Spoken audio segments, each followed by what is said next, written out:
Salam alaikum Mazoul, bonsoir. On n'en parle même pas, voyez-vous. On ne les évoque pas de la plus petite façon. Tout à l'heure, je cherchais des articles sur la question pour la sélection du top 3 d'aujourd'hui. Et il m'a été très difficile d'en trouver. Je parle bien sûr des réseaux sociaux. Les réseaux sociaux. Et de la presse en ligne. Et c'est vrai qu'aujourd'hui, ils sont tellement rentrés dans les mœurs, tellement utilisés par presque tout le monde, qu'ils se sont banalisés dans les esprits. Au point où on n'y pense plus. Pourtant, ils sont au cœur même de la révolution numérique d'Internet. Et ils sont une immense révolution. Une chance inouïe pour les peuples de se connaître les uns les autres, de communiquer entre eux, de se libérer de l'emprise des médias classiques et par conséquent de ceux qui contrôlent ces mêmes médias. Les réseaux sociaux sont l'outil qui a fait du monde un petit village, où tout le monde peut communiquer avec tout le monde, où des actions d'envergure peuvent se discuter, où des appels peuvent être lancés, où de gros scandales sont dénoncés chaque jour que Dieu fait. Il suffit d'un clic. Ils ont pour nom Facebook, Twitter, YouTube et d'autres encore moins connus qui ne parviennent pas encore à se frayer un chemin dans les grands quasi-monopoles que se sont déjà taillés les pionniers. Ils font désormais partie de notre quotidien. On ne sait pas grand-chose des motivations profondes de ceux qui les ont créés, mais nous savons en tout cas qu'ils leur ont rapporté des fortunes colossales, fabuleuses, qui leur ont ouvert une voie pour un pouvoir exorbitant sur la planète tout entière. Mais quoi qu'il en soit, ces espaces d'expression sont devenus incontournables. Ils sont désormais la hantise des despotes qui tentent de se ressaisir, de les investir et de s'en servir eux aussi, et à leur tour, en les infestant de leur baltagia, en essayant d'en parasiter la portée. Et on se laisse aller à imaginer ce que le monde aurait été si ces espaces avaient été là plus tôt. En Algérie, par exemple. N'aurait-il pas permis d'éviter la tragédie de la décennie noire? Le régime aurait-il pu manipuler la situation comme il l'a fait si nous avions disposé du Facebook, de Twitter, du YouTube, des journaux en ligne? La révolution des réseaux sociaux a encore du chemin à faire. Elle n'en est qu'à ses balbutiements, en fait. Bien que contrés par les forces réactionnaires qui s'en sont emparées, ces réseaux restent des armes puissantes entre les mains des peuples. Aujourd'hui, une simple chaîne YouTube que n'importe qui peut ouvrir peut avoir plus d'impact que certaines chaînes de télévision sous contrôle des régimes. N'avons-nous pas vu des vidéos YouTube être visionnées des millions de fois? N'avons-nous pas vu des journaux en ligne avoir plus d'audience que les plus grands journaux papier? Les plus grands politiciens de ce monde, parmi les plus grands dirigeants, ne s'expriment-ils pas aujourd'hui plus sur Twitter que via les médias classiques? N'ont-ils pas adhéré à un nouveau mode de communication où ils s'expriment directement, où ils sont personnellement interpellés par leurs citoyens, par des citoyens les plus modestes? Il reste à savoir si les tentatives très élaborées et de plus en plus élaborées de certaines forces de récupérer le contrôle de ces moyens d'expression vont aboutir, ou si les peuples vont pouvoir renforcer leur présence sur les lieux, s'ils vont pouvoir empêcher les détournements de ces armes de libération massive, de ces espaces de liberté où, chevauchant des souris électroniques, de preux chevaliers se lancent à l'assaut des noires citadelles.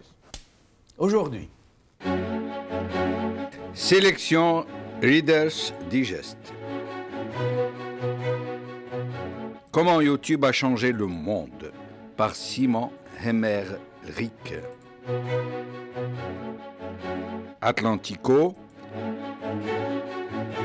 Et si Facebook Live était une énorme révolution dont nul ne peut encore imaginer l'impact? L'usine nouvelle? La puissance des réseaux sociaux est incroyable, selon Gilles Schnepp.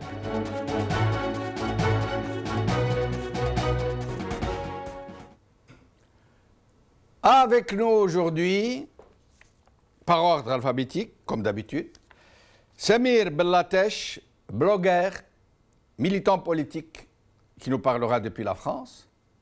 Borhan Messir, analyste politique, qui est à Alger, qui nous parlera depuis Alger. Et Abdou Semmar, journaliste, qui est à Alger aussi. Samir Bellatesh, merci d'être avec nous. Samir. Avoir invité et salutations aux invités et aux téléspectateurs. Merci Samir. Samir, vous êtes connu pour être l'un des premiers blogueurs algériens. Vous êtes l'un de ceux qui ont quasiment inauguré YouTube. Et puis par la suite, vous avez créé plusieurs sites de journaux en ligne. Vous m'avez moi-même aidé à en créer un, je me rappelle. Et puis vous avez créé une radio Chicha, si je ne m'abuse, qui marchait Absolument. très bien à un certain moment, dont vous allez nous en parler d'ailleurs. Alors, faites-nous d'abord un état des lieux. Qu'est-ce que vous pensez des réseaux sociaux? Pourquoi on n'en parle pas suffisamment alors que c'est une révolution? Dans le cas de l'Algérie, on peut dire très clairement, Yani, c'est une chose qui a été clairement constatée, que les autorités algériennes se sont méfiées depuis le début, il faut le dire comme ça, du moins c'est ma constatation et je pense la partager avec beaucoup de gens. Les autorités algériennes se sont méfiées totalement de l'Internet, en fait, et par la suite des réseaux sociaux qui étaient, on va dire que c'est un peu l'aboutissement actuel de l'usage que font les citoyens de par le monde de l'Internet. Du coup, les autorités, elles se sont méfiées de l'Internet. En plus, à partir des années 2011, il a été dit un peu de manière exagérée, parce que beaucoup de propagande est passée par là, mais il a été dit que les réseaux sociaux y étaient pour quelque chose à propos des événements qui se sont produits dans la région Afrique du Nord, Moyen-Orient et tout ce qu'on a appelé les révolutions arabes. Et on avait dit que les réseaux sociaux étaient la cause directe des révolutions. Vous imaginez comment le régime algérien, il a serré la ceinture, mais à fond par rapport aux réseaux sociaux. Il se méfiait de ça, mais grave, il les a combattus. Je pense qu'on peut dire qu'il y a au moins deux moyens qu'il a utilisé, c'est que pendant des années, il a limité au maximum l'accès des Algériens à l'Internet. Les Marocains, qui ont beaucoup moins de moyens que l'Algérie, ont eu accès d'une manière beaucoup plus importante à Internet. Les Tunisiens, la même chose, etc. L'Algérie étant le dernier pays à avoir accès à Internet jusqu'à nos jours. Mais je me rappelle, Samir, quand le printemps des peuples est parti en Tunisie, que c'était... il faut rendre une justice d'abord à une chaîne de télévision. Je sais que ça ne va pas plaire à beaucoup de gens, surtout que le Qatar n'est pas en odeur de sainteté ces derniers temps. Mais Al Jazeera, je me rappelle, et les réseaux sociaux ont joué un rôle absolument capital dans les printemps des peuples avant qu'ils ne soient détournés, qu'ils ne soient retournés par les plus vrais, par les forces réactionnaires. Mais à ce moment-là, sans les réseaux sociaux, sans Al Jazeera de l'époque, ça ne serait pas passé comme ça. Absolument, absolument. En fait, il faut le dire, les nouvelles technologies, c'est quand même une révolution à plusieurs titres. L'arrivée des nouvelles technologies, la façon dont elles se sont développées, puis comment on les a utilisées dans beaucoup de domaines, l'économie, la recherche, etc. Et les communications, c'est-à-dire au sens politique du terme, citoyen, pratique de la liberté d'expression, etc. Ça a été une révolution à travers tout le monde entier, y compris pour les régions desquelles on est venu. Donc, non, la révolution, elle est réelle, il n'y a rien à dire. Par contre, moi, je mets un bémol par rapport à c'est ce que j'essaie de dire tout à l'heure, à la propagande qui disait que ce sont les réseaux sociaux qui avaient causé les révolutions arabes ou les révoltes des peuples d'en bas, en Tunisie et dans d'autres pays.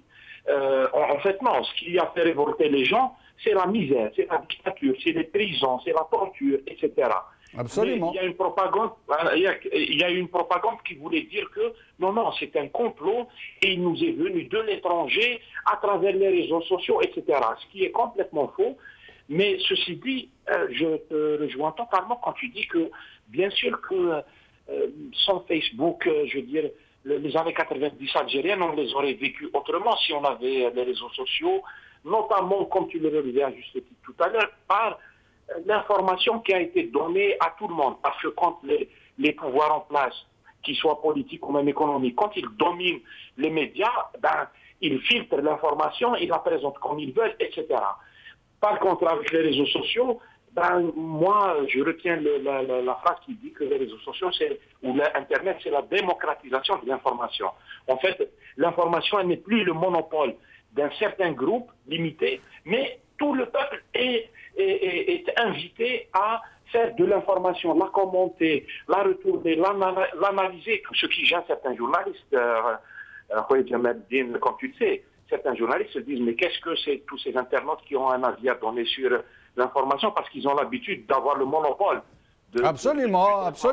Et pour revenir à ce que vous disiez, Samir, au sujet des printemps des peuples, c'est vrai que maintenant, les forces réactionnaires ont eu le temps de se ressaisir et de disséminer cette propagande qui consiste à dire non, les printemps arabes, comme ils disent, ou les printemps des peuples sont un complot, alors que nous savons ce qu'était le régime tunisien, nous savons ce qu'était le régime égyptien, nous savons ce qu'était le régime libyen. Alors aujourd'hui, ils en font des héros, mais je me rappelle qu'à l'époque, ce qui les a dérangés, c'est que le Jazeera, moi j'ai beaucoup de gratitude pour le Jazeera, même si entre-temps il y a eu peut-être des fourvoiements, que le Jazeera à l'époque nous faisait voir en direct et que les médias des régimes à l'époque n'avaient plus les coups des franges pour nous montrer ce qu'ils voulaient. Comme ça s'est passé en Algérie. Al Jazeera nous montrait ce qu'il y avait réellement et les réseaux sociaux permettaient de faire sortir le peuple dans la rue,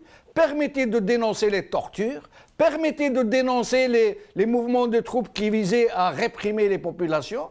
Et ce n'est qu'après que lorsque les forces réactionnaires se sont ressaisies et qu'ils ont réussi avec leur propagande à faire passer les réseaux sociaux, comme vous le disiez, comme étant ceux qui ont agité la main de l'étranger pour faire bouger les peuples contre eux-mêmes, etc., etc. En fait, le cas Al Jazeera, il est comparable, pour moi, ça tient la route, il est comparable au cas des réseaux sociaux, etc. Pourquoi, en fait? Parce que les États en place, on sait de qui on parle, en fait, on parle de ces États-là, tels que les Ben Ali, les Kadhafi, le régime algérien, et j'en passe, les Moubarak. Les Moubarak, et on les connaît, on connaît leur histoire, etc. Eh bien, ces gens, qu'est-ce qui s'est passé pour eux? Ils ont perdu le contrôle de l'information. Parce que s'ils ne tiennent pas l'information, s'ils ne contrôlent pas les médias qui diffusent, en plus, ils ont la technique. Ils sont même aidés par des bureaux des conseils étrangers européens et occidentaux qui leur expliquent comment on fait de l'action psychologique, comment on diffuse des informations, etc. Et dès que ça leur a échappé, ils étaient très mal. Ils ont tout de suite diabolisé Al Jazeera. Moi, perso, moi aussi, je me souviens, elle faisait du direct sur la place Tahrir. Voilà. Oui, exactement. Il faut dire une chose, Samir. Que ça plaise pas, ça c'est leur problème. Absolument, mais il faut dire quelque chose. Il faut dire une chose pour mettre un peu le bémol. C'est que ça n'a pas fonctionné tout à fait pour que ce ne soit pas tout blanc, tout noir. Hein. Moi, je me rappelle, par exemple, que pour ce qui est du Bahreïn, parce que c'était des chiites, alors que c'était un printemps des peuples aussi. Alors, un peuple, parce qu'il était chiite, on l'a complètement occulté, on a empêché que la vérité se sache. Il faut dire que tout n'a pas été rose, tout n'a pas été héroïque. Absolument. Non, c'est pas pour faire loin de là, pour faire l'apologie de Al Jazeera. Si c'était notre sujet, on aurait cité tous les exemples. Absolument. Il y en a d'autres. On a vu comment elle a fait du deux poids, deux mesures. On a vu comment ils sont capables d'exagérer une chose et de diminuer d'autres choses. On a vu, par exemple, par rapport à l'Algérie. Moi, j'ai des copains qui sont proches un peu de ce qui se passe à l'intérieur des Irak qui me racontent que certains responsables de rédaction et tout sont sur la même ligne éditoriale que le régime algérien. C'est pour ça qu'ils ont exactement, tout à fait. Donc, c'est pas pour faire son apologie. Là, on a sur le problème. Absolument. Et on voit comment les régimes en place, ils ont une hantise, c'est de contrôler les médias. Et quand arrive Internet, pour prendre l'exemple du régime algérien, il a pété les plans en fait, et il a tout fait. Ils ont baissé le débit pour l'Algérie pendant des années. Le monde entier cavalé sur Internet, avec tout ce que ça suppose. Ils en ont profité, le développement est venu par là, c'était un apport. Le régime algérien... Samir, je me permets de vous interrompre. Je vais revenir vers vous pour nous demander, en plus de nous parler de votre radio, de votre journal en ligne et tout, de nous parler de cette réduction du débit pour l'Algérie pour faire en sorte, c'est un peu comme si on fermait le robinet pour qu'ils reçoivent le moins possible d'infos. Je reviendrai vers vous dans un petit moment et je reçois à présent Borhan Messir. Merci d'avoir accepté notre invitation. Oui, bonsoir M. Bachino, bonsoir à vos invités et à tous les téléspectateurs d'Al Maghribia. Et c'est moi qui vous remercie pour l'invitation. C'est moi, bien sûr, qui vous remercie, mais dites-moi, Borhan Messir, si vous deviez faire la part des choses, essayez de nous faire un petit diagnostic, un petit bilan entre ce qui est bon et ce qui est mauvais, parce qu'il faut dire aussi que les réseaux sociaux ne servent pas qu'à faire de bonnes choses. Ce sont aussi des moyens d'expression pour le terrorisme, ce sont aussi des moyens d'expression pour la propagande. Ce n'est pas aussi rose que certains tentent de le faire croire. Donc je vous laisse nous dire un peu votre avis sur la question. Tout à fait, si vous permettez, c'est pour juste avant de débuter, pour dresser, comment dirais-je, donner une petite image sur les réseaux sociaux qui sont en fait une vraie révolution technologique et sociétale au sein d'une autre grande révolution qui est Internet. Oui. Les réseaux sociaux, en même temps, ils sont en train de combler un vide qui est de plus en plus grandissant et ils constituent un paradoxe. Un paradoxe pourquoi? Parce que nous vivons actuellement dans un monde qui est de plus en plus individualiste. Alors les Twitter, les Facebook, tout ce qui est LinkedIn, YouTube, etc., pour ne citer que ces quelques réseaux sociaux, permettent de rapprocher les personnes et les communautés. Les réseaux sociaux également, ils sont très très bien intégrés dans nos modes de communication actuels. Ils sont même devenus une vraie stratégie de communication en ligne. Et tout à l'heure, vous avez cité le cas de certains présidents, dont notamment Obama, qui a utilisé pendant ces deux campagnes électorales les réseaux sociaux pour sa candidature et qui continue jusqu'à présent d'utiliser les réseaux sociaux pour communiquer avec les Américains. Tout à fait. Pardon? Tout à fait, c'est très vrai, je confirme. Je confirme qu'Obama utilise beaucoup Twitter notamment. Absolument, c'est un moyen de communication très rapide et qui touche son objectif même au plus loin, dans la plus grande partie du monde. Maintenant, vous m'avez posé la question des inconvénients des réseaux sociaux. C'est vrai que si ces réseaux sociaux ont beaucoup d'avantages, alors ils permettent par exemple la visibilité, ils permettent la notoriété, ils adoptent quand même un discours, qu'on le veuille ou non, ils adoptent un discours plus humain et surtout interactif, donc ils permettent aux communautés, aux personnes d'échanger. Ils permettent également, et là c'est le volet politique, ils permettent également de médias traditionnels et ils servent de relais quand même aux blogueurs, ils servent de relais également aux engagés, aux personnes, aux groupes engagés. Ces réseaux sociaux, s'ils sont en même temps des outils de communication, d'information, de rapprochement et surtout de partage, ils n'en demeurent pas moins qu'ils ont des inconvénients, qu'il y a une partie noire, qui ne sont pas, comme vous l'avez dit, aussi roses que ça. Écoutez, maintenant, essayez de voir sur les réseaux sociaux. Ça devient un espace pour l'intimidation. Ça devient quand même un espace où on se venge. Quand on n'arrive pas à imposer des idées, quand on n'arrive pas à discuter sur des idées, on se venge sur des choses vraiment qui n'ont aucun sens. Ils sont devenus un espace pour la propagation des mots, de la majorité des mots de la société, pour ne pas trop les citer. Les calomnies, entre autres. Les calomnies. La calomnie. La calomnie, absolument. Ça a servi aussi, ça a servi aussi pour trafiquer au baccalauréat, pour frauder au baccalauréat, par exemple. Absolument. Donc ça a été exploité à des fins autres que ce qui a été vraiment par rapport au principe dont qui était le leur au départ. Bref, ils sont devenus un endroit de cybercriminels. Les cybercriminels se retrouvent très bien dans les réseaux sociaux. Et pire encore, vous savez, maintenant, je m'excuse du terme, c'est devenu de vrais déversoirs de bêtises, de méchanceté et de rumeurs. Donc, et quand on essaye de parler des réseaux sociaux, on essaye de prendre des pincettes pour ne pas trop rentrer dans des choses qui dépassent carrément l'objectif qui était le leur. Et c'est vrai, Borhan Messir, que la cybercriminalité, pour répandre les calomnies, pour attaquer des gens dans leur honneur, pour diffuser de fausses nouvelles, pour jeter l'épouvante, pour ternir les réputations des uns et des autres, pour déformer l'information, c'est de plus en plus présent. Et aussi la présence des Baltagia du régime qui en profitent pour s'attaquer à tous ceux qui s'opposent au régime avec les mêmes méthodes de calomnie, etc.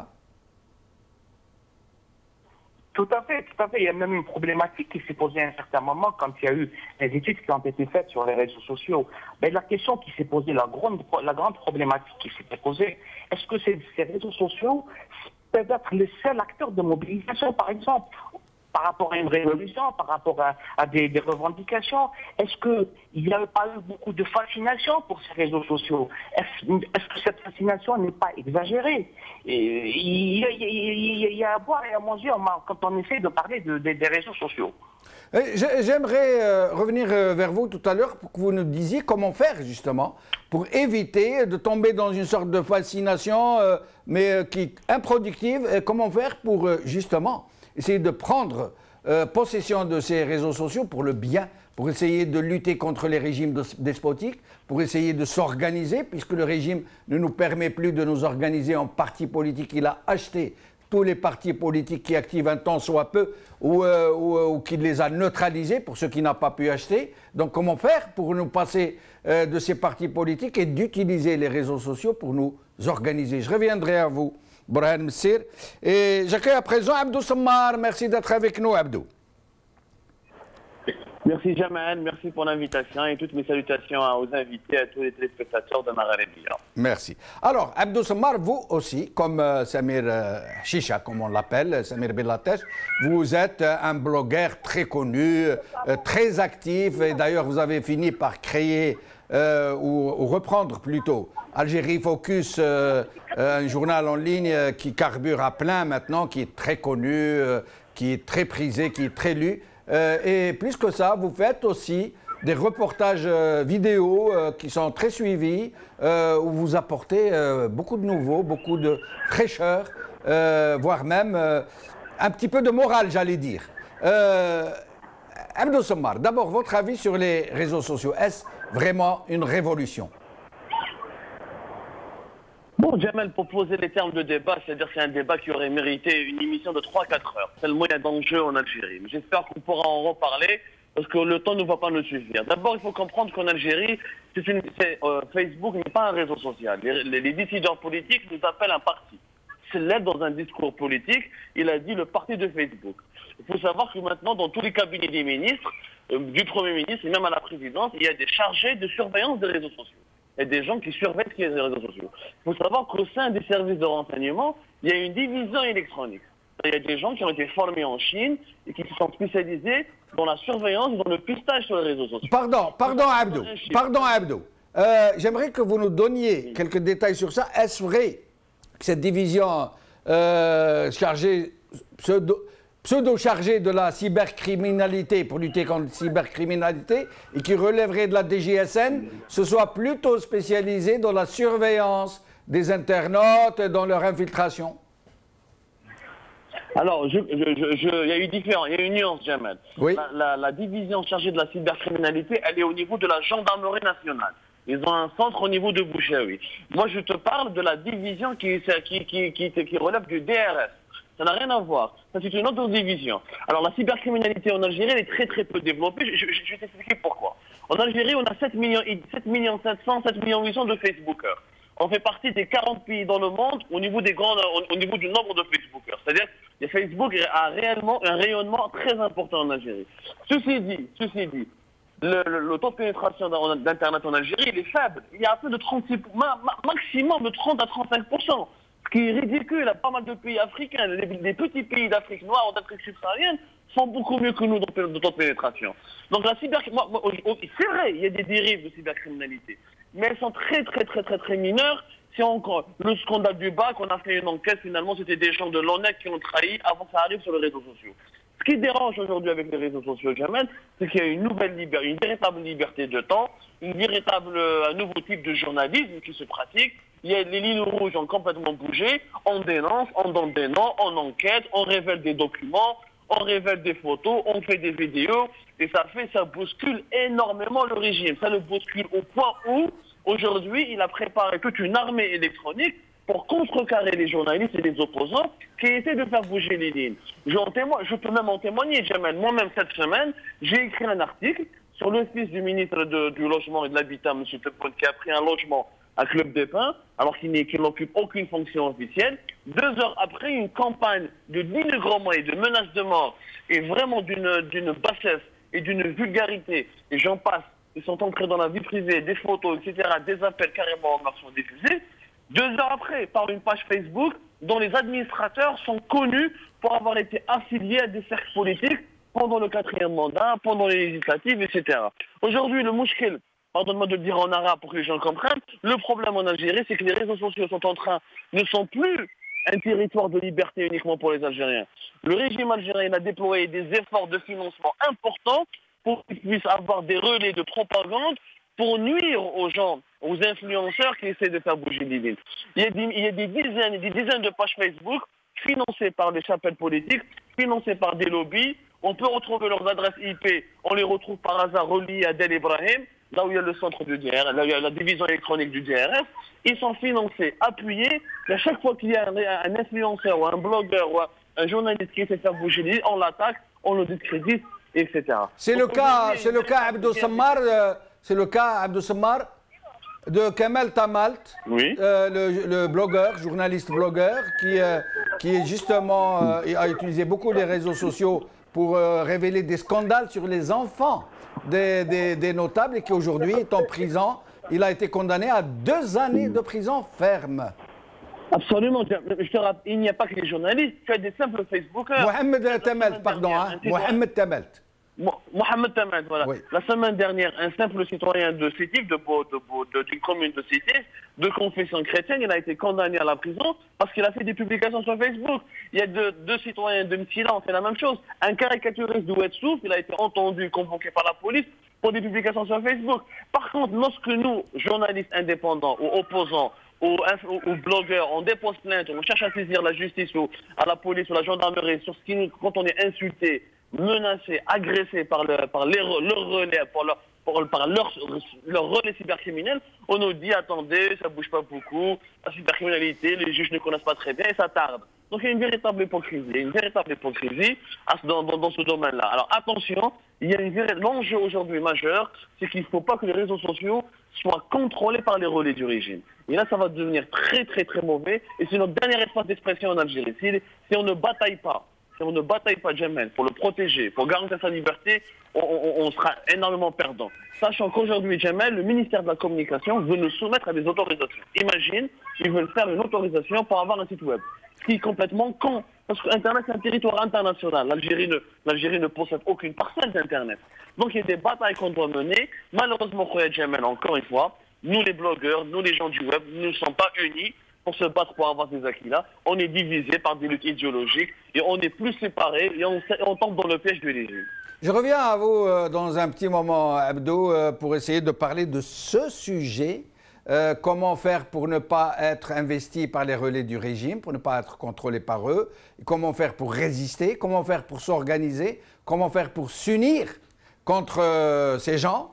Et vous nous parlerez par la même occasion de votre expérience d'Algérie Focus. Et je reviens à Samir Bellatech. Vous parliez tout à l'heure de ce fameux débit. Nous savons que le régime a fait appel à des sociétés étrangères très spécialisées en la matière pour réduire un maximum le débit, pour empêcher les Algériens d'avoir un libre accès à Internet. D'ailleurs, nous savons, par exemple, à titre d'exemple, que par rapport au Maroc et à la Tunisie, qui sont nos voisins les plus immédiats, il y a une très grosse différence. Ça veut dire que les Marocains et les Tunisiens ont beaucoup plus de connectivité que les Algériens. Essayez de nous dire ce que vous savez sur cette question, Samir.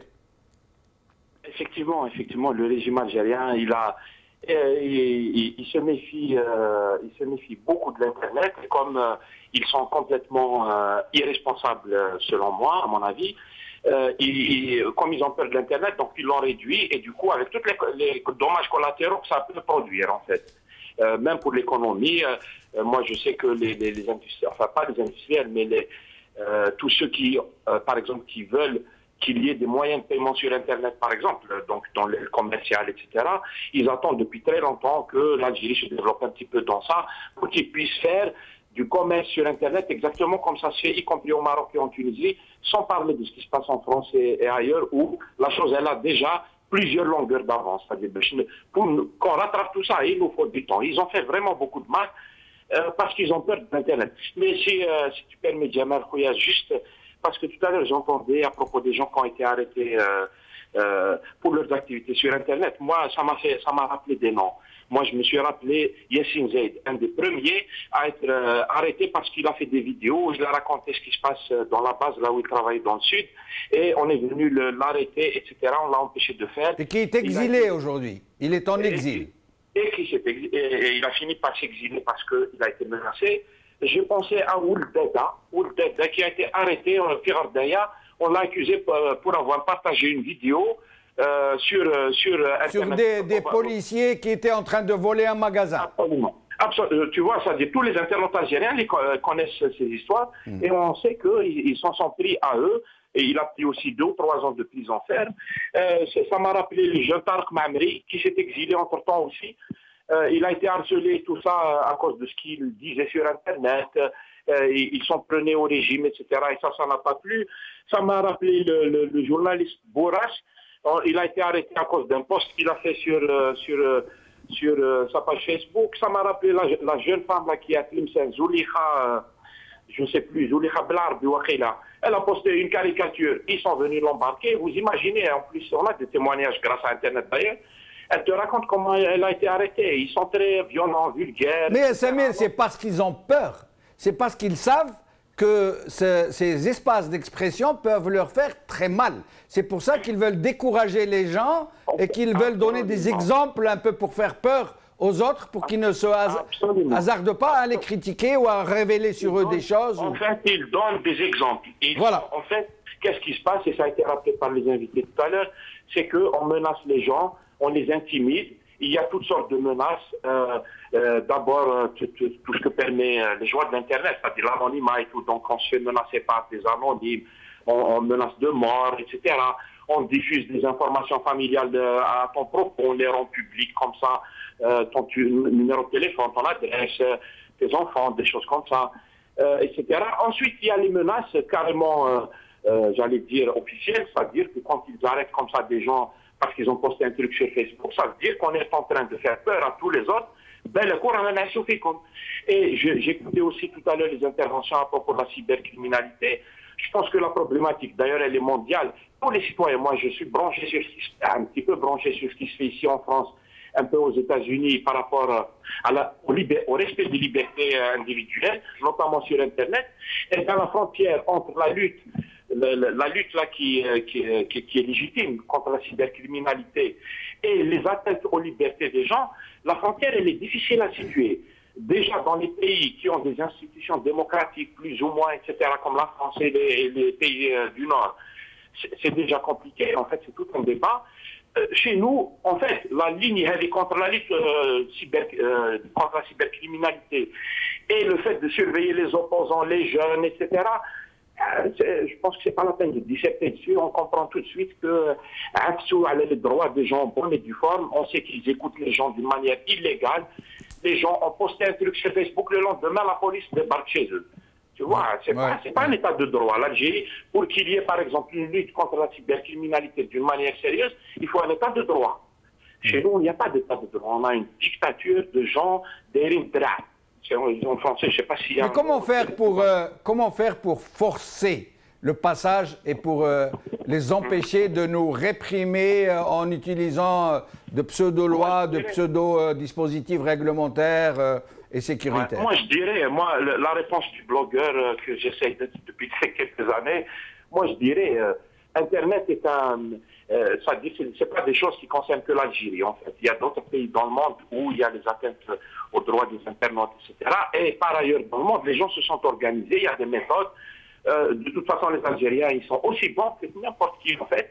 Tout de suite, par exemple, il y a quelques semaines, ils ont fermé Facebook et Twitter à l'occasion du baccalauréat. Tout de suite, tout le monde a compris ce que c'était les VPN. Les VPN, c'est des proxys qui permettent de contourner une censure. Du coup, moi, ce que je dis pour répondre à ta question, c'est que les internautes algériens doivent aller taper sur Google, Internet et tout. Ben, qu'est-ce qui se passe dans les autres pays, comment les gens s'organisent et tout. Ben, les gens, ils militent. Il faut militer. Je rajouterais, il faut un peu d'engagement. Il faut que les internautes, ils s'engagent. Et s'engager, ce n'est pas faire ni de la gesticulation, ni chercher à gagner de l'argent. Il faut s'engager de telle sorte à ce que, par exemple, qu'il y ait un web libre en Algérie. C'est un web libre, pourtant dans le monde, en France et tout, c'est tout un sujet, le web libre qui ne dépend ni des autorités, ni des forces économiques, ni rien du tout. Et à partir de là, les gens, ils s'organisent. Mais comment faire pour avoir un web libre? Moi, je lance un appel à tous les internautes algériens, mais surtout les blogueurs, spécialement ceux qui sont spécialisés dans tout ce qui est logiciel libre, dans tout ce qui est le monde du libre, à bouger beaucoup plus qu'ils ne le font actuellement. Il faut s'organiser, il faut s'engager, et voilà, ça ne tombera pas du ciel, ça ne viendra pas d'ailleurs. C'est en s'organisant qu'on pourra contourner la censure, c'est en s'organisant qu'on pourra faire pression pour libérer un internaute qui a été emprisonné et tout. En fait, faire en Algérie comme on fait ailleurs dans le monde. Nous, on n'a pas inventé autre chose, en fait, à mon avis. Samir, est-ce que votre radio est toujours en activité? Effectivement, en fait, c'est vrai. C'est une radio qui a été lancée, si ma mémoire est bonne, en 2003-2004. Oui. Du coup, ça fait très longtemps qu'elle existe. C'est vrai qu'on s'est fait connaître, c'est-à-dire le NES, ils connaissent l'adresse. On a diffusé énormément de débats. On a créé, c'est-à-dire, on a essayé, c'est ce que j'invite les gens à faire. J'ai été moi-même un de vos invités à deux reprises. Absolument, oui. Absolument. Je sais que tu as été témoin de tout ça, en fait. Oui. Tu étais déjà là comme un des premiers blogueurs. Tu es un des premiers blogueurs, et je sais ce que je dis, parce que je connais les premiers blogueurs, je sais qui ils sont. Venant de toi, c'est une médaille, mon cher ami. Je sais. C'est une question de chronologie, et à l'époque sur Internet, tout se retrouve. Il n'y a pas des archives, elles sont là. Il n'y a rien ne disparaît. Tout est là. Et du coup, c'est vrai qu'on a fait beaucoup de débats. Moi, j'ai essayé avec les amis avec qui j'ai travaillé, j'ai dit, on a les moyens que nous permet Internet, il faut qu'on les utilise. On peut faire du direct, les gens ils interviennent, on peut inviter des spécialistes pour éclairer ceux qui sont intéressés sur tel sujet, il faut le faire. Et nous l'avons fait depuis ces années-là. Ces derniers temps, un peu moins pour des raisons de disponibilité, parce que Khadma, et puis il faut s'occuper aussi de sa vie privée. Mais sinon... Mais est-ce qu'elle est toujours en activité, la radio? Bien sûr, il y a, pour le moment... il y a beaucoup plus de musique parce que les gens, s'ils veulent écouter... la musique, c'est important. La musique, c'est important. La musique, ça aide à combattre. Hein. Samir, il faut nous donner, c'est l'occasion de rappeler à nos téléspectateurs les coordonnées de votre radio pour qu'ils y viennent. Et comme ça, peut-être l'occasion de retrouver ceux à qui vous avez lancé un appel pour vous organiser, pour essayer de créer un web libre. Donc, j'aimerais que vous nous donniez donc, les coordonnées de votre radio pour que nos téléspectateurs puissent y venir. Très bien. L'adresse de la radio, c'est radiochicha.com, tout attaché, radiochicha.com. Il suffit de taper ça sur Google, ça va apparaître comme premier résultat. Et puis je dis aux gens humblement, s'ils veulent me contacter, il y a une page contact, ils peuvent me contacter sur ma page Facebook et tout. s'ils veulent de l'aide pour créer des web radios, comment on fait, etc., je peux te donner toutes les infos que j'ai, je les ai toujours partagées. Tous ceux qui veulent lancer des idées comme ça, il faut être autonome. Yannis, si tu veux faire, vas-y, fonce. Il s'agit ni de faire... il ne s'agit pas de faire ni de l'argent, ni rien du tout, en fait. Quand on me dit, moi, je les ai vus ici en France, Jamaldine, j'en ai fréquenté ici. Les gens, ils sont bénévoles, en fait. Ils sont bénévoles à l'air parce qu'ils savent ce qu'ils veulent. Ils ont des objectifs à atteindre, ils considèrent qu'ils sont importants et ils y vont. Et moi, j'invite les Algériens à faire ça. Il faut passer à la partie positive, en fait. Alors, je rappelle que c'est pour aller à la radio de Samir Belatesh, dit Chicha. C'est radio Chicha en un seul mot, attaché, en minuscule, .com. Donc, allez-y nombreux et demandez à Samir de vous aider à lancer vos propres sites, votre propre radio, votre propre blog. Restez avec nous jusqu'à la fin de l'émission, Samir, et je reviens à Borhan Messir. Borhan Messir, comment faire pour essayer de mettre un peu d'ordre dans ce qui est en train de devenir un foutoir, excusez du terme. Comment faire pour essayer de susciter une forme d'organisation, peut-être une réglementation, mais qui ne soit pas liberticide, qui ne serve pas au régime pour étouffer les voies libres? C'est une question très importante et à la fois à laquelle il est très difficile, pour ne pas dire impossible de répondre. Vous savez, quand vous accédez à Internet, vous êtes dans un monde sans frontières. Quand vous êtes sur les réseaux sociaux, vous l'êtes tout autant. Donc il est très difficile de vérifier déjà la teneur de l'information, de la classer par ordre. Est-ce que c'est une information qui peut être classifiée 1 sur 5, 5 sur 5? Il est très difficile du moment que vous avez en face de vous déconnecter des gens, entre guillemets, virtuels. C'est vrai que pour commencer à faire la part des choses, il faut déjà essayer de s'intéresser aux personnes qui vous envoient l'information, qui vous communiquent l'information. Au bout d'un certain nombre d'échanges, déjà, vous allez voir si cette personne, plus ou moins, fait dans la manipulation, tente de donner une information, même si elle n'est pas confirmée ou pas. Donc, mais c'est un travail qui est très très difficile. Vous avez un monde sans frontières. Vous ne connaissez même pas les gens qui sont en face. Donc vous communiquez, vous ramenez l'information. Au départ, le Facebook, c'était pour communiquer l'information. Maintenant, c'est devenu plus qu'une agence de presse.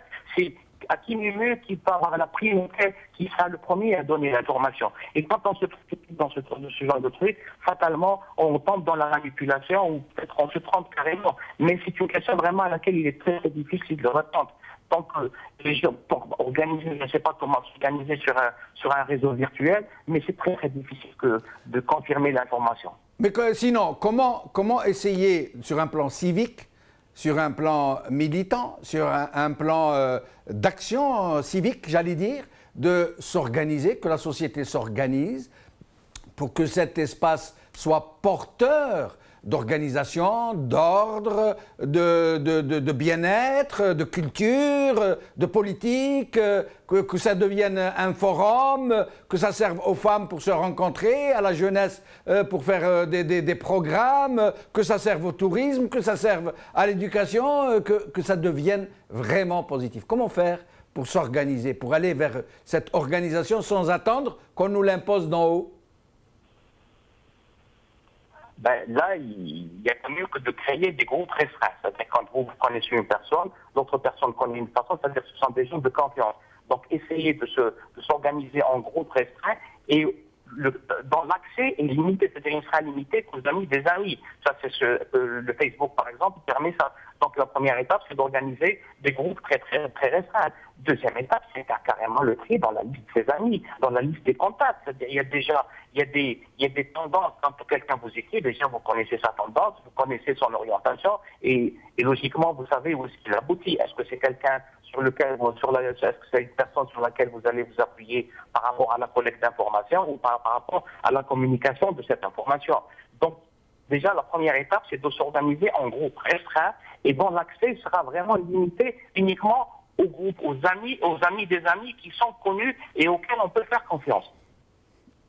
Au sujet du rôle des réseaux sociaux dans les révolutions des peuples, on les appelle comme on veut, hein, les printemps des peuples, les printemps des peuples arabes, les printemps ou les révolutions, ou tout ce qu'on voudra, ou les complots, comme les appellent certains. Quel a été le rôle véritable, quelle a été la part des réseaux sociaux dans ces processus? Vous savez, ça a été un rôle très très important. Que ce soit par rapport déjà à ce qui s'est passé en Iran en 2009, où Twitter a été vraiment un vecteur très important pour le collecte de l'information, du moins par rapport aux observateurs internationaux. Donc ça a été un rôle très très important, au point où aujourd'hui, c'est-à-dire quand on vous parle des réseaux sociaux, on vous dit qu'il est vraiment impensable qu'il y ait une mobilisation, qu'il y ait une révolution sociale, bien politique si vous voulez, qui peut se faire sans les réseaux sociaux. C'est-à-dire, ou vous la faites au sein des réseaux sociaux, ou ce n'est plus une révolution. Donc vous voyez à peu près l'importance et le rôle qu'a joué ces réseaux sociaux au niveau déjà, au départ, de l'organisation de la mobilisation, et ensuite, quand la mobilisation a abouti à une situation, ce que vous avez appelé le printemps arabe, là, la manière de communiquer l'information et les observateurs étrangers internationaux se sont énormément basés sur les réseaux sociaux, qui a été un vrai vecteur de communication de l'information. Restez avec nous jusqu'à la fin de l'émission, Burhan Messir, et je reviens à Abdou Semmar qui va donc clore cette émission. Abdou Semmar, parlez-nous d'Algérie Focus.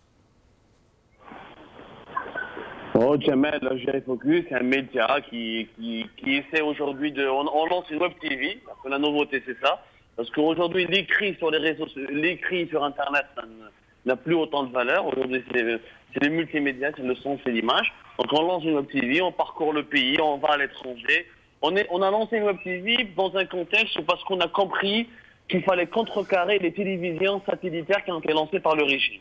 Nous, on a fait de la télé, on a été censurés.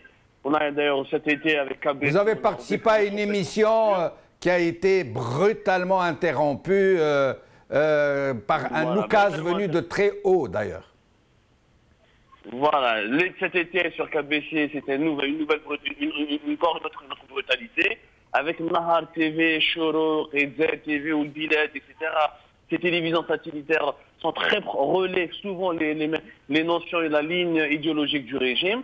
Nous, on a compris qu'avec les 8 millions de Facebookers qu'on a, il faut absolument qu'on utilise cet océan de liberté pour pouvoir contrecarrer cette propagande, faire de l'éducation.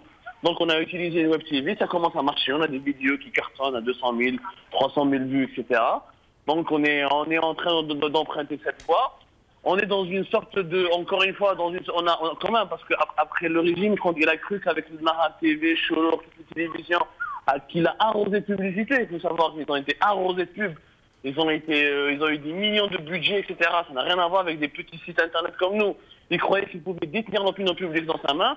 Il n'a pas réussi grâce aux réseaux sociaux, grâce à des gens il y en a beaucoup, je peux les citer, il faudrait 2 ou 3 émissions. Hein. Il y en a qui lancent, qui font de la vidéo sur Internet, qui essayent de faire du fact-checking, qui essayent de démentir les informations rapportées par les télés, etc. Donc, mais Abdou Semmar,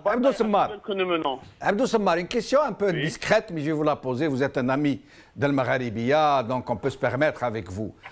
On n'a pas essayé de mettre le grappin sur vous, de vous proposer de vous ranger dans une boîte, dans un garage, d'obéir aux injonctions, d'écrire sous la dictée? Mais ça, on le fait chaque jour, Jamel. On le fait chaque jour, on essaie chaque jour. Parce que nous, on a le modèle, le problème. Tout à l'heure, Samir, notre ami, parlait de l'engagement. Je suis tout à fait d'accord avec lui.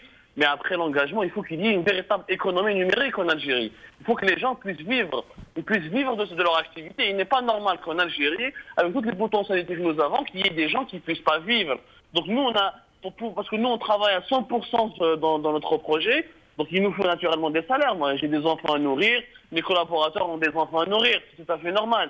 Maintenant, notre modèle de revenu, il est uniquement, c'est le modèle publicitaire. Il n'y a pas une journée de Jamel, que les annonceurs ne nous appellent pas pour nous dire on subit des pressions, ils nous disent de ne pas travailler avec vous, on est désolé, on a peur des répercussions. D'autres, ils nous appellent pour dire je vous donne de la publicité, mais à condition que vous souteniez tel ou tel, que vous vous rangez de tel ou tel côté, etc. etc. C'est un stress permanent, c'est des pressions permanentes. Et la liberté, elle a un prix. C'est quoi le prix, Jamel? C'est qu'il y a des mois où on n'a pas de salaire. Il y a des mois où il y a des retards de salaire très importants. Il y a des redressements fiscaux. qui sont importants, qui n'obéissent pas à des règles normales, etc. Et après, c'est le prix à payer. Tant qu'il faut absolument se battre pour devenir incontournable, pour devenir une source d'information incontournable, pour devenir un véritable contre-pouvoir médiatique. Quand on réussit à avoir cette position, à ce moment-là, on peut avoir des rapports de force. Mais aujourd'hui, pour avoir les rapports de force en notre faveur, il faut se battre. Mais c'est pas évident, franchement, Jamal. Mais à partir du moment où le régime contrôle tout, la publicité, il contrôle les entrepreneurs, il contrôle les sociétés, il contrôle même les entreprises étrangères qui s'installent en Algérie ou qui souhaitent s'installer en Algérie. Donc, je vois mal comment vous pourriez vous tailler un petit créneau publicitaire. Je vais nuancer ton constat, Jamal. Il est vrai, mais il n'est pas totalement vrai. Heureusement qu'en Algérie, il y a des entrepreneurs qui n'obéissent pas à la propagande du régime. Heureusement encore qu'il y a certains qui osent, qui ne rentrent pas dans les rangs. Heureusement, il y en a encore certains. Et puis nous, l'avantage, c'est que nous ne sommes pas comme les chaînes de télé, etc. Nous n'avons pas besoin d'énormément de budget. Avec des miettes, on peut faire des merveilles. C'est ça la magie du web. Avec des miettes, tu peux faire des merveilles. Nous sommes une petite équipe, etc. Donc avec peu de revenus, on peut se développer, etc. Mais franchement, il y a encore des gens quand même. Et souvent, il y a des gens qui peuvent donner de la pub sans s'afficher, hein, ou qui peuvent aider sans s'afficher. On a beaucoup des donateurs aussi. Et des donateurs. Donc, tout n'est pas aussi noir que ça, Jamal. Franchement, dans la sphère économique, il y a beaucoup d'entrepreneurs, notamment des jeunes entrepreneurs, des jeunes industriels, qui ne sont pas du tout contents du diktat des oligarques proches du régime, qui sont révoltés contre la même mise sur la sphère économique de ces oligarques-là, et qui souhaitent du changement et qui œuvrent en coulisses. On ne les voit pas, mais ils sont là, ils nous aident, et franchement, j'espère que ce mouvement va continuer. Et nous, de notre côté, on ne cesse pas de sensibiliser les gens, d'aller les voir et de leur expliquer, ok, je comprends, tu as peur de me donner tu as peur de m'aider, mais si tu ne m'aides pas, on sera tous perdants. Parce que s'il n'y a pas de contre-pouvoir, s'il n'y a pas de liberté d'expression, s'il n'y a pas d'une information de qualité, si on laisse la place uniquement à Nahar et à Cholour TV, etc., franchement, l'avenir du pays sera vraiment sombre. Merci Abdou Sammar, merci Burhan Messir, merci Samir Bellatesh. Mes chers téléspectateurs, mes chères téléspectatrices, je vous suggère, pour ceux et celles d'entre vous qui ne l'ont pas déjà fait, d'ouvrir des pages Facebook, d'ouvrir des comptes Twitter, d'ouvrir des chaînes YouTube, de vous essayer à faire des vidéos, à parler, à communiquer avec vos compatriotes, à communiquer avec le monde. Et tout le monde trouvera son compte, hein, depuis les gens qui cherchent des recettes de cuisine jusqu'à ceux qui veulent se tenir au courant de ce qui se passe dans le monde ou à l'université ou dans leur corps de métier ou n'importe quoi. Être branché aujourd'hui sur les réseaux sociaux est un acte militant. Plus nous serons nombreux à nous inscrire dans cette démarche, et plus nous serons forts. Merci beaucoup et je rappelle que beaucoup de gens qui se sont engagés avec force pour dénoncer des scandales sont en prison aujourd'hui. Dont celui dont nous avons parlé tout à l'heure, Mohamed Tamelt, journaliste qui s'activait beaucoup dans les blogs, c'est un blogueur notoire, connu, et donc il est en prison, il a été condamné à 2 années de prison. Ce n'est pas pour vous décourager. Barakallahu fikum, qawla khair, b'salama.